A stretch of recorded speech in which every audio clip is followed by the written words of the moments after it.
यूट्यूबवरती कंटेंट टाकताना फारसे लोक विचार करतात की बाबा माझ्याकडे चांगला कंटेंट आला तरच मी अपलोड करेन. नाहीतर माझ्या व्हिडिओची जर क्लिअरिटी जर चांगली असेल किंवा माझ्याकडे चांगला फोन आला तरच मी व्हिडिओ अपलोड करेन.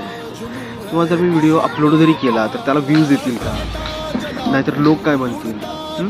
नाहीतर आणखीन हे पण असतं की बाबा यूट्यूबवरती व्हिडिओ अपलोड करण्याआधी लोक हे पण विचार करतात की बाबा माझे चांगले ज्यावेळेस फॉलोअर्स येतील त्यावेळेसच मी व्हिडिओ अपलोड करेन. तर असाच जर विचार करत बसलात तर तुमचा एकही व्हिडिओ अपलोड होणार नाही. आता मी जवळपास 5 ते 6 मी आत्तापर्यंत व्हिडिओज आज अपलोड केलेत यूट्यूबवरती. तर त्याच्यापैकी 4 व्हिडिओज आहेत ते माझ्या म्युझिकवरती, ते दुसऱ्या चॅनलवरती आहेत. आणि ह्या चॅनलवरती 2च व्हिडिओ मी अपलोड केलेत.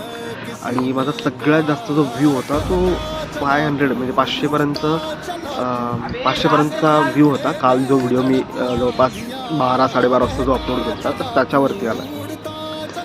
तर असा जर विचार करत बसलात की बाबा सगळ्या गोष्टी जर या सगळ्या सॉर्ट आउट होतील मगच मी व्हिडिओ अपलोड करेन तर तुम्ही कधीही व्हिडिओ अपलोड करू शकणार नाही.